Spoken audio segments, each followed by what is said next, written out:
தேசிய சுகாதார திட்டத்தில் பணியாளர்கள் 200க்கும் மேற்பட்டோர் பணி நிரந்தரம் உள்ளிட்ட கோரிக்கைகளை வலியுறுத்தி சென்னையில் போராட்டம் நடத்தி வருகின்றனர். இது தொடர்பான தகவல்களை செய்தியாளர் அன்புச்செல்வனிடம் கேட்டு வரலாம். அன்புச்செல்வன், மேலதிக விவரங்கள் என்ன? தமிழ்நாடு சுகாதாரத்துறையின் கீழ் தேசிய சுகாதார திட்டத்தில் 20,000க்கும் மேற்பட்டோர் தொடர்ந்து 10 ஆண்டுகளாக பணியாற்றி வருவதாகவும், தற்போது அவர்களுக்கு தேவை வேண்டிய மிக முக்கியமான கோரிக்கைகளான ஊதியம் மற்றும் அதற்கு இருக்கக்கூடிய பலன்கள் அனைத்தும் தங்களுக்கு கிடைக்கப்பெறவில்லை. ஆகவே பணி நிரந்தரம் மற்றும் ஊதியத்தை உறுதி செய்வதற்கான பணிகளை மேற்கொள்ள வேண்டும்.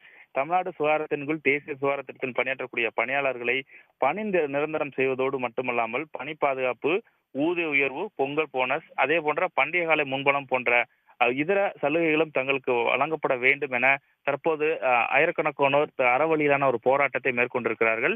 சென்னை சிவானந்த சாலையில் இந்த அறவழி போராட்டம் என்பது நடைபெற்றுக் கொண்டிருக்கிறது.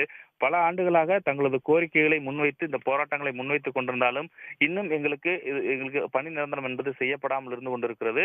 மிக குறிப்பாக கொரோனா காலத்தில் நாங்கள் மிக முக்கியமாக வீடு வீடாக சென்று பணியாற்றி கொண்டிருந்தோம். அவ்வாறாக இருக்கக்கூடிய ஒரு சூழ்நிலையில் கொரோனா காலத்தில் மரணமடைந்த பணியாளர் குடும்பங்களுக்கு நிவாரண நிதி வழங்க நிர்வாகத்திற்கும் அரசிற்கும் மன வரவில்லை. இந்த நிலையில் தான் தேசிய சுகாதார திட்டத்தில் பணம் ஒதுக்கப்பட்டிருந்தாலும் தங்களுக்கு பணம் வழங்கப்படாமல் இருப்பதாகவும் அவர்கள் தெரிவிக்கிறார்கள்.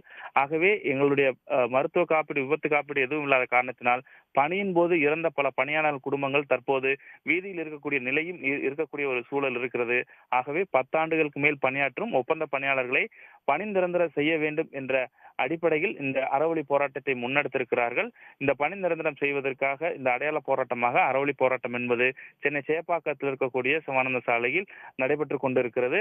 மிக முக்கியமான இந்த கோரிக்கையை நாங்கள் முன்வைத்து இந்த போராட்டத்தை முன்னெடுத்துக் கொண்டிருப்பதாகவும் செய்தியாளர்கள் சந்திப்பின் போது இந்த அமைப்பினுடைய தலைவர் தெரிவித்திருக்கிறார். உடனுக்குடன் செய்திகளை தெரிந்து கொள்ள சன் நியூஸ் பெல் ஐகானை கிளிக் பண்ணுங்க.